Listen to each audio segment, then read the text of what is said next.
Hello students, आज हम start करें एक new subject that is setting up of business entity and the closure. इसका आपने एक सिलेबस का वीडियो जरूर देख लिया होगा कि हमारे इस पर्टिकुलर सब्जेक्ट में क्या क्या चैप्टर है और कितने पार्ट्स में है, क्या वेटेज है।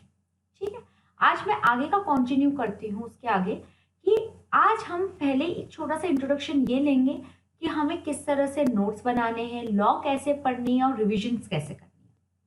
पहला पॉइंट लेते हैं, नोट्स कैसे बनाने हैं। नोट्स के लिए आपको दो रजिस्टर प्रॉपर्ली मेंटेन करने हैं। एक रजिस्टर आपका होगा क्लास वर्क रजिस्टर, जिसमें आप जो मैं पढ़ाती जा रही हूँ पीपीटीज के थ्रू, ये आपको प्रॉपर्ली नोट डाउन करना है। कोई बुक रेफरेंस नहीं, नथिंग, क्योंकि लॉ को लिखना बहुत जरूरी है। जितना लिखोगे उस हिसाब से ही आपको याद होगा लॉ। तो आपको एक रजिस्टर आपका क्लास वर्क रजिस्टर बनाना है। सेकेंड आपका बनता है रिविजन रजिस्टर। जब लेक्चर पढ़ा, आपने लेक्चर के साथ साथ नोट डाउन करा, उसको आपने याद भी किया, फिर आपने एक बार रिकॉल ओरल रिवीजन किया, देन उसके बाद जो अदर रजिस्टर है उसमें आप उसको नोट डाउन करोगे, याद करके लिखोगे, ताकि वो आपको एग्जाम में बहुत हेल्प करे, एग्जाम पॉइंट ऑफ व्यू। ठीक है, तो ये आपका एक पॉइंट हुआ। अब एक और चीज इसी पॉइंट में आती है कि नोट्स कैसे बनाने। नोट्स के लिए आपको 3 कलर के पेन यूज करने हैं, जो आपके नेचुरल कलर होते हैं, blue, black and red. Heading वगैरह आप अपने हिसाब से देख लो, आप ज्यादातर कौन सा पेन ज्यादा प्रेफरली यूज करते हो। ये तीनों पॉइंट्स आपके ऊपर छोड़े। पेंसिल का यूज भी कर सकते हो, दैट इज ऑल्सो ऑप्शनल, क्योंकि आपको क्या है, आप एक पेन से तो प्रॉपर अपना लॉ लिखोगे। नेक्स्ट चीज जो इंपॉर्टेंट है वो रहेगी, मेन जो वर्ड्स हैं वो आप लिखोगे किससे, अदर पेन से। हेडिंग अदर पेन से, पेंसिल इसलिए अगर आप एक ही पेन यूज करते हो then you can underline the word. तो बट मेरा प्रेफरेंस यही रहेगा आपको कि आप 3 कलर के पेन यूज करो। ठीक है, अब इसके बाद क्या हमें सब कुछ मैम नोट डाउन करना पड़ेगा? बिल्कुल करना पड़ेगा, क्योंकि लॉ है और लॉ का सबसे बड़ा रूल ये है कि बहुत जल्दी भूल भुलैया हो जाती है। तो लिखना जरूरी है, याद करना जरूरी है। साथ के साथ ज्यादातर मैं आपको हर चैप्टर में इंपॉर्टेंट पॉइंट्स बताती जाऊंगी जो इंपॉर्टेंट है for the exam point of view. तो आपको उन वाले पॉइंट्स पे तो बहुत ज्यादा फोकस देना ही देना है। ऐसा नहीं है अदर चीजों को हम छोड़ दें, वो भी हमें पढ़नी है। उसके बाद आपका सेकंड पॉइंट आता है लॉ। जो मैं आपको अभी बता रही हूँ, लॉ को याद करना, रिवाइज करना बहुत बहुत बहुत कंपलसरी है। याद के साथ साथ रिवाइज करना तो उससे ज्यादा कंपलसरी है। तो उसके लिए आपको कैसे अपना शेड्यूल करना है वो समझो। आज एक लेक्चर पढ़ा या एक चैप्टर पढ़ा, ठीक है, उसको आपने याद किया, आपने नोट डाउन करा, नोट डाउन करा और याद किया, पहले समझ लिया, जैसे भी प्रोसेस चल रहा है। ठीक है, उसके बाद आप थोड़ा सा ब्रेक लोगे, अगेन आप अपना लेक्चर नहीं ऑन करोगे, आप अपना रजिस्टर खोलोगे। उसके बाद एक बार वापस से क्विक रिवीजन लोगे, पॉइंट टू पॉइंट। ठीक है, अब आप उसको वापस से रिकॉल करोगे। नेक्स्ट डे आप एक बार वापस से रिवाइज करोगे उसी चैप्टर को, और अपने रिवीजन रजिस्टर में जो हमारा exam point of view register बन रहा है उसमें फिर आप अपने पॉइंट्स लिखोगे। और स्पेशली रिवीजन रजिस्टर के अंदर पूरा एज इट इज कॉपी नहीं करना है, उसमें हमें मेन मेन पॉइंट्स ही डालने हैं। फॉर एग्जाम्पल मैं आपको कोई इंपॉर्टेंट टॉपिक्स बता देती हूँ चैप्टर के, तो वो तो आपको लिखने ही लिखने हैं। उसके अलावा कोई कीवर्ड्स है, किसी के की पॉइंट्स है, तो वो आप अपने रिवीजन रजिस्टर में साथ साथ नोट डाउन करते जाओगे। ठीक, अब आपका एक और पॉइंट जिसमें आता है that is the proper presentation. वो बिल्कुल जरूरी है एग्जाम में। मैंने आप लोगों का इंस्टीट्यूट का मॉड्यूल ही रेफर करा है पढ़ाने में, तो उसमें प्रॉपर लॉ लैंग्वेज ही है। एग्जामिनर आपसे लॉ की लैंग्वेज ही मांगता है, क्योंकि आप सेक्शन एज पर सेक्शन अगर आप कोई चीज एक्सप्लेन कर रहे हैं तो आप उसमें कोई भी अपने वर्ड्स का चेंजेस नहीं ला सकते, वो आपको लॉ की लैंग्वेज में ही लिखना पड़ेगा, एंड दैट्स अ फैक्ट। और वो बिल्कुल क्लियर है।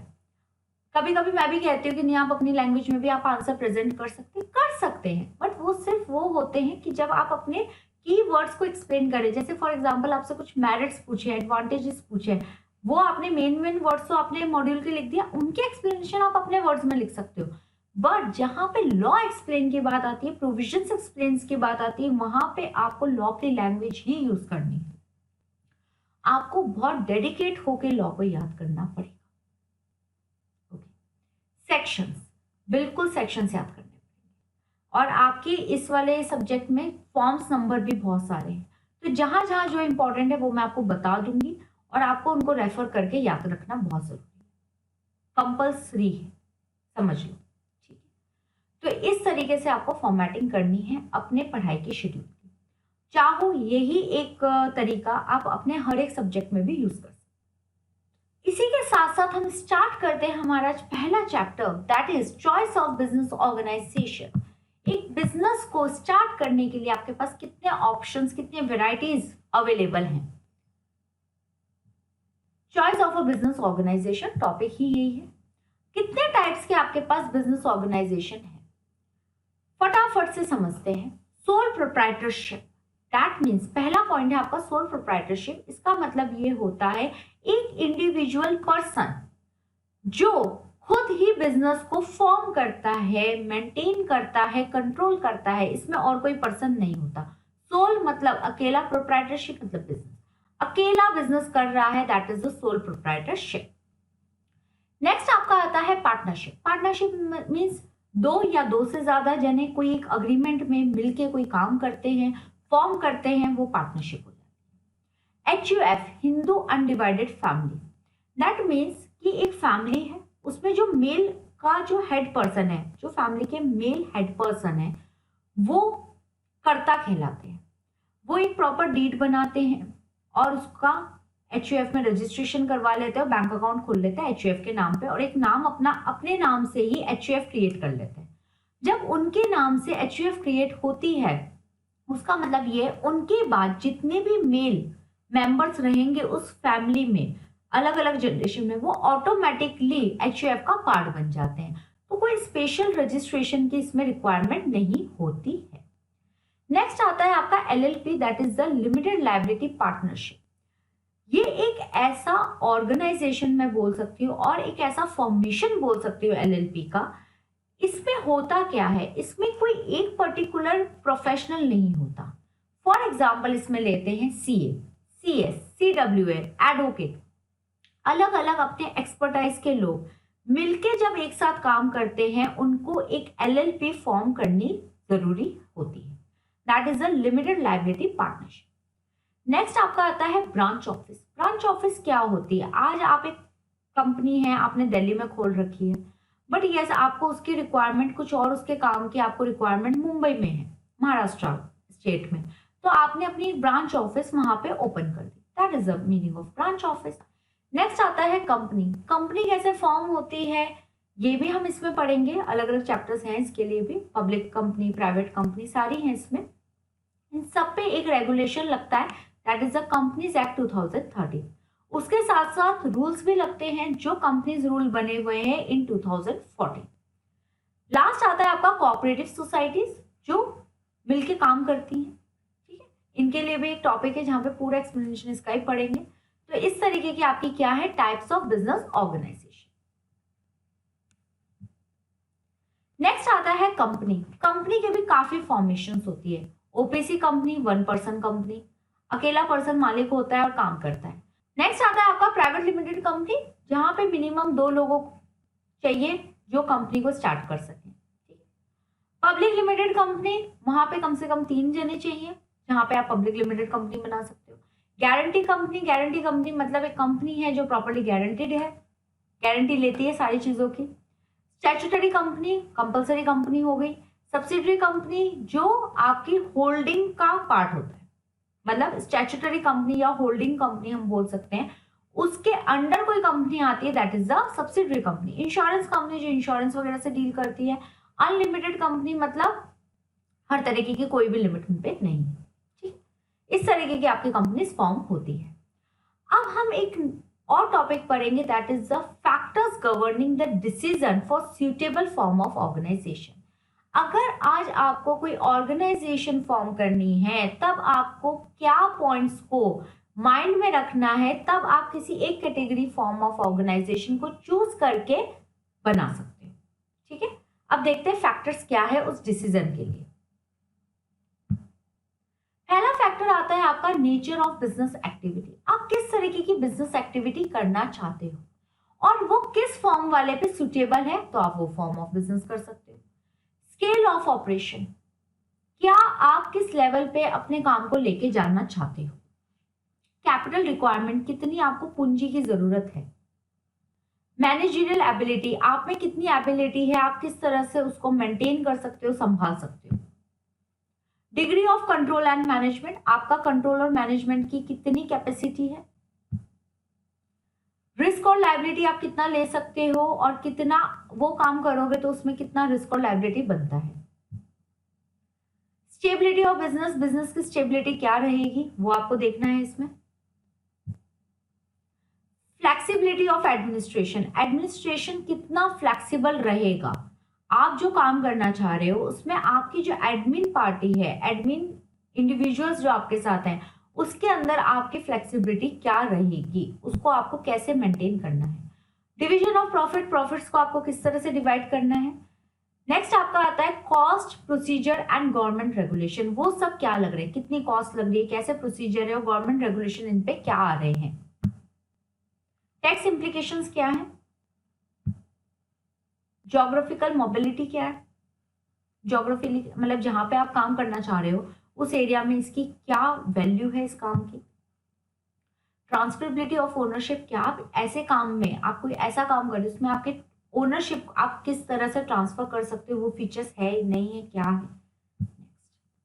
मैनेजरियल नीड्स, मैनेजर को जो भी आपको काम करने के लिए नीड्स चाहिए वो आपके पास है।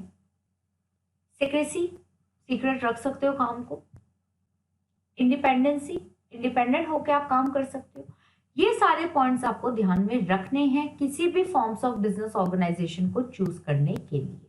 एक एक पॉइंट पढ़ते हैं। नेचर ऑफ बिजनेस एक्टिविटी बहुत इंपॉर्टेंट फैक्टर है, जो भी काम आप करना चाहते हो उसका नेचर क्या है। चॉइस करना, अगर स्मॉल ट्रेडिंग बिजनेस कर रहे हो, प्रोफेशन कर रहे हो, रेंडर कर रहे हो कोई पर्सनल सर्विसेज, तो आप सोल प्रोप्राइटर को देख सकते हो। अगर थोड़ा सा और फॉर्म में जा रहे हो, सोल प्रोप्राइटर में ही जा रहे हो लेकिन अकेले ही काम करना है, तब आप ओपीसी कर सकते हो, 1 पर्सन कंपनी, कंपनी रजिस्टर भी हो जाएगी और आप अकेले काम भी कर सकते हो। बट अगर आपको 2 या 3 अलग अलग कैटेगरी के लोगों को जोड़ के काम करना है, तब आप एलएलपी फॉर्म कर सकते हो अंडर एलएलपी एक्ट 2008। ठीक है। Next, scale of operation, small है, मीडियम है या लार्ज है। स्मॉल है तो सोल प्रोप्राइटर ओपीसी, मीडियम है तो आप पार्टनरशिप एलएलपी, और अगर लार्ज लेवल पे जा रहे हो तो आप कंपनी में चले जाओ, पब्लिक प्राइवेट में। कैपिटल रिक्वायरमेंट, कितनी आप पूंजी लगा सकते हो और कितनी आप अपने उस स्केल के अकॉर्डिंग लगा सकते हो। कम लगा सकते हो तो go for small scale, medium लगा सकते हो go for the medium level, ज्यादा लगा सकते हो तो गो फॉर हायर लेवल, कोई दिक्कत नहीं है। Next, managerial ability, sole proprietor के लिए बहुत जरूरी है, अगर वो सोल प्रोप्राइटरशिप ऑप्ट कर रहा है तो उसको हर एक एरिया के अंदर काम करना आना चाहिए, क्योंकि वो अकेला पर्सन है हर एक चीज की लायबिलिटी के लिए। ठीक है। Further, the size of a business may not permit engagement of professional management, sole proprietorship में आप हर किसी की एंगेजमेंट नहीं लेते हो। नेक्स्ट आता है आपका पार्टनरशिप एंड कंपनी, अगर ऐसा कुछ है तो आप उसमें एबिलिटी के अकॉर्डिंग काम डेडिकेट कर सकते हो amongst the partner and amongst the employ. ठीक है। Degree of control and management, आपको जो बिजनेस फॉर्म कर रहे हो, जैसा मैंने अभी पॉइंट्स में भी एक्सप्लेन किया वही चीज एक्सप्लेन कर रही हूँ, जिस तरीके का बिजनेस आप फॉर्म कर रहे हो आपका अपने बिजनेस पे प्रॉपर कंट्रोल एंड मैनेजमेंट होना चाहिए।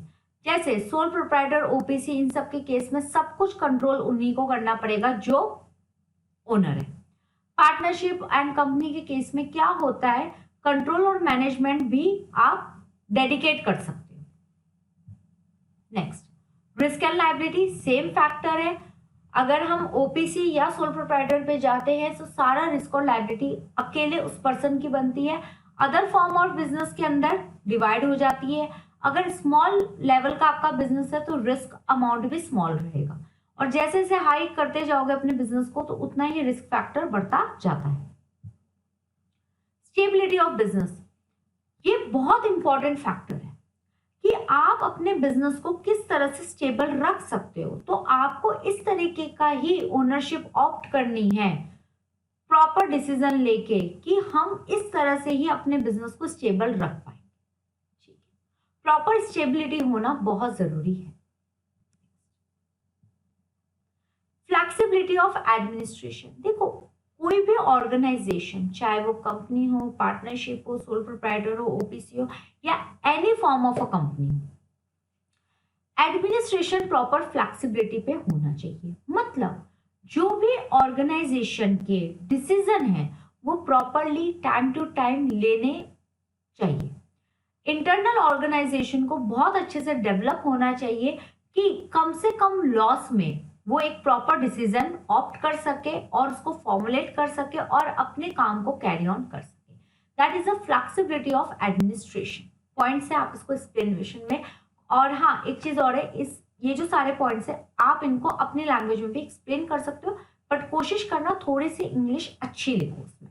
ठीक है, तो कोशिश करो इसमें से एक दो पैराग्राफ इसके लिए आप लोग राइट डाउन कर लो, और जहां जहां मैं भी कंटिन्यू चलूंगी, जहां पे भी आप है आप पॉज करके लिख सकते हो। ठीक है, डिविजन ऑफ प्रॉफिट, अगर सोल प्रोप्राइटर है, ओपीसी है, सारा प्रॉफिट खुद का। पार्टनरशिप है तो प्रॉफिट शेयरिंग रेशियो जो भी आपने डिसाइड किया डीड में उसके अकॉर्डिंग जाएगा। कंपनी है तो अमंग द शेयर होल्डर भी आपको डिवाइड करना पड़ेगा profit. Cost procedure and government regulation, government का रेगुलेशन अगर कुछ है वो आपको प्रॉपरली फॉलो अप करने में, जो भी कॉस्ट है उनको आपको प्रॉपर टाइम टू टाइम देना पड़ेगा। प्रोसीजर्स, जो प्रोसीजर डिफाइन किए गए हैं, आप जिस एक्ट में रजिस्टर हो उसमें अदर प्रोविजंस और कोई आप पे प्रोविजंस लग रहे हैं, प्रॉपरली आपको सारे प्रोसीजर फॉलो अप करने हैं। ठीक, टैक्स इम्प्लीकेशन, हर एक चीज के अलग अलग टैक्स के रेट्स हैं, आपको वो देखने पड़ेंगे। ठीक है, कि आप मॉड्यूल में से देख सकते हो, वहां पे लिस्ट दे रखी है, जैसी कंपनी है जो भी है उनके अलग अलग टैक्स के फैक्टर्स। नेक्स्ट आता है आपका ज्योग्राफिकल मोबिलिटी। ये क्या कहता है, आप जो भी काम करते हो in terms of any product manufacturing और सर्विस रेंडरिंग या सर्विस प्रोवाइडिंग, वो आपको ऐसा बिजनेस चूज करना पड़ेगा कि जिस एरिया में आप वो कर रहे हो वहां के लिए वो बहुत ज्यादा फैमिलियर हो या पॉपुलर हो, या आपको नया ला रहे हो तो वहां पे आपको ये पता होना चाहिए कि वो उस कल्चर में अडॉप्ट हो सके। ठीक है, दैट मीन्स फिजिबल हो, क्लियर, सुटेबल हो और हर कोई उसको अफोर्ड कर सके। ये सब चीजें आपको यहाँ पे क्या आपको रोल प्ले करना है। इकोनॉमी के अंदर कभी आपने पढ़ा होगा डिमांड एंड सप्लाई, आपको कस्टमर के माइंड से अपने बिजनेस को सेटअप करना चाहिए। ठीक, ट्रांसफरेबिलिटी ऑफ ओनरशिप, ऐसा कोई बिजनेस उठाना कि कल को अगर आपको ओनरशिप ट्रांसफर करनी पड़े तो आप कर सको। ठीक है, सोल प्रोप्राइटरशिप में थोड़ा सा डिफिकल्ट होता है ओनरशिप ट्रांसफर करना। ठीक है, पार्टनरशिप में थोड़ा सा इजी हो जाता है कि एक पार्टनर हटता है तो दूसरा आ जाता है। ठीक है, इस तरीके से अलग अलग सब में ओनरशिप का रोल रहता है। मैनेजरियल नीड, कोई भी मैनेजरियल और एडमिनिस्ट्रेटिव की रिक्वायरमेंट होती है in any decision making point for the organization, form of organization में, वो हमेशा पॉजिटिव होनी चाहिए। इवन हर एक लेवल को उनको सोच के डिसीजन लेना पड़ता है, तो उस डिसीजन के लिए जो उनको रिक्वायरमेंट चाहिए, जो उनको क्राइटेरिया चाहिए, जो उनको चीजें चाहिए, वो सारी उनके पास होनी चाहिए और वो डिसीजन हमेशा ऑर्गेनाइजेशन के लिए सुटेबल होना चाहिए। नेक्स्ट, सीक्रेसी बहुत इंपॉर्टेंट होता है हर एक लेवल के बिजनेस के लिए, छोटे से बड़ा या मीडियम या उससे बड़ा कोई भी लेवल, सीक्रेसी रखना बिजनेस की बहुत जरूरी है। और सबसे ज्यादा इंपॉर्टेंट है, जो बहुत इंपॉर्टेंट फैक्टर होते हैं आपके बिजनेस के, उनकी आपको सीक्रेसी रखना तो बहुत जरूरी है। सोल प्रोप्राइटर का अलग केस हो जाता है, इसमें पार्टनर्स के अंदर अलग हो जाता है, कंपनीज में अलग हो जाता है। तो आप जो भी बिजनेस ऑप्ट करते हो ये पॉइंट भी आपको ध्यान में रखना है। लास्ट पॉइंट आता है आपका इंडिपेंडेंस। कोशिश करो ऐसा काम उठाओ जो आप इंडिपेंडेंटली कर सको, कोई भी गवर्नमेंट की रेगुलेशन उस पर स्ट्रिक्ट ना हो, फ्रीडम से अपना बिजनेस कर सको, प्रॉफिट अर्न कर सको। तो उस केस में आपके पास सबसे अच्छा ऑप्शन होता है go for the sole proprietorship और अ पार्टनरशिप।